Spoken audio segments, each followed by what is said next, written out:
જય હિન્દ, જય ભારત મિત્રો। હું ટેટ 1 પાસ ઉમેદવાર છું અને મારી સરકારશ્રીને એક નમ્ર વિનંતી છે કે અમારી જે 5000ની જે અનામતની સીટો 5000ની જે ભરતી કરી છે એ ભરતીની અંદર અનામતની કેટેગરીની સીટોને કાપી નાખવામાં આવી છે। જે એસસી અને ઓબીસી કેટેગરી બંને કેટેગરીને અન્યાય થયેલો જોવા મળે છે।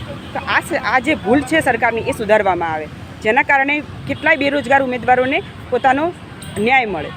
અને એટલા માટે થઈ અને અમે આજે સત્યાગ્રહ છાવણી ખાતે બધા ભેગા થયા છીએ અને આંદોલન ઉપર ઉતર્યા છીએ। અનશન આંદોલન અત્યારે અમારે ચાલુ છે અને સરકાર જ્યાં સુધી અમને ન્યાય નહીં મળે ત્યાં સુધી અમારું આંદોલન ચાલુ રહેશે।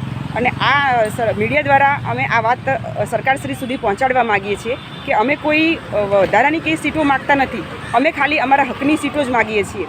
તો મહેરબાની કરી અને અમારી વ્યથાને સમજવામાં આવે, અમારી લાગણીને સમજવામાં આવે અને અમને ન્યાય મળે એ માટે અમને ઉમેદવારોને એકવાર સાંભળવામાં આવે, કારણ કે જેથી કરીને તમે અમારી વાતને સમજી શકો સારી રીતે અને અમને પૂરો ન્યાય આપી શકો। એટલા માટે એક નમ્ર વિનંતી ફરીથી કરું છું અને કચ્છના ઉમેદવારોને પણ એક વિનંતી છે કે પોતે પણ અત્યારે જાગજો, નહીંતર અત્યારે 5000ની સીટોમાં જેમ અહીંયા સીટો નથી ભરાઈ એવી જ રીતે સેમ ત્યાં કચ્છમાં પણ એવું જ થશે કે જેટલી સીટો પૂરી ભરાશે નહીં અને બધી સીટો ત્યાં પણ ખાલી પડી રહેશે। ફરીથી તમારે રોડ ઉપર ઉતરવું પડશે, ફરીથી ચક્કા જામ કરવા પડશે। આવી પરિસ્થિતિ ન ઊભી થાય એટલા માટે કહું છું કે અત્યારે ફરીથી બધા જાગી જાઓ અને બધા પોતાના માટે, પોતાના હક માટે।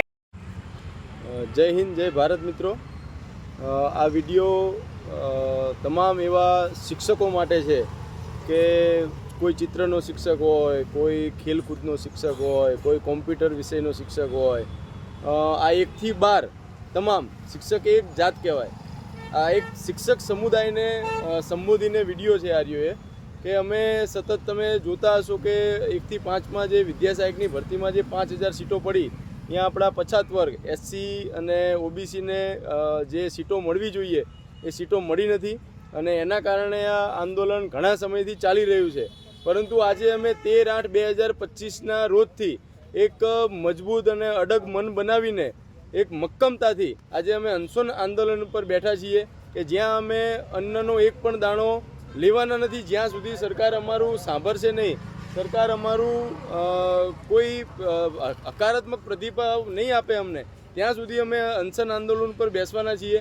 અને આ આપણા પોતાના ભવિષ્ય માટે છે, પોતાના બાળકોના ભાવિ ભવિષ્ય માટે છે। તો આમાં તમારે ફરજિયાતપણે જોડાવવું પડે। હા, તમે ક્યાંક ને ક્યાંક પોતાના જીવનમાં કામ ધંધામાં વ્યસ્ત હશો, પણ 2-3 દિવસ તો એવો ફાળવો કે તમે અમને સાથ સહકાર આપી શકો। સંખ્યાબળ સિવાય કોઈ વસ્તુ શક્ય નથી। આપણને ઘણી વખતે એવું લાગતું હોય કે એમએલએ, ધારાસભ્ય આ તો બધા બહુ ઊંચા લેવલના માણસો કહેવાય, પણ એનું એક ઉત્તમ ઉદાહરણ પૂરું પાડ્યું છે આપણે બોટાદના ધારાસભ્ય શ્રી ઉમેશભાઈ મકવાણા સાહેબે કે આપણા માટે થઈને એ ખુદ આપણી સાથે અનશનમાં જોડાણા છે। સવારથી એ પણ પ્રતિક અનશનમાં એ પણ જોડાણા છે।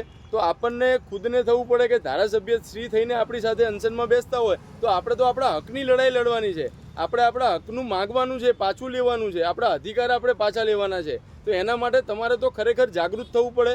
દરેક શિક્ષક કોમને મારી એક નમ્ર વિનંતી છે કે તમે જાગૃત થાઓ, થોડો સાથ સહકાર આપો અને અમારી સાથે અહીંયા જોડાવો, તો આપણે આપણા પછાત વર્ગના મળતા લાભોને જે ટકાવારી જે અનામત આપણને મળે છે એને આપણે બચાવી શકશું। અને આવતા સમયમાં જો અત્યારે નહીં લડીએ તો આવતા સમયમાં પછાત વર્ગ સાવ નાબૂદ થઈ જશે।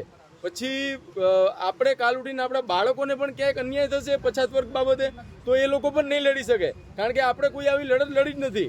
તો આ એક આ લડત આપણી આવનાર પેઢીને એક ઉદાહરણ પૂરું પાડવા માટે પણ છે। તો દરેકને એક ભાવભર્યું આમંત્રણ ગણો કે આહ્વાન ગણો તો અમારી સાથે દરેક શિક્ષક મિત્રો જેને જેને અન્યાય થયો છે, શિક્ષકોની જ્યાં દરેક ચિત્રની કે કોઈ અન્ય વિષયોની, કોમ્પ્યુટરની જ્યાં ખરેખર જગ્યાઓ હોય પણ છતાં પણ એની ભરતી કરવામાં નથી આવતી, એવા તમામ મિત્રોને, તમામ શિક્ષકોને મારું આહ્વાન છે, મારું આમંત્રણ છે કે તમે આ આંદોલનમાં અમારી સાથે સાથ સહકાર આપો।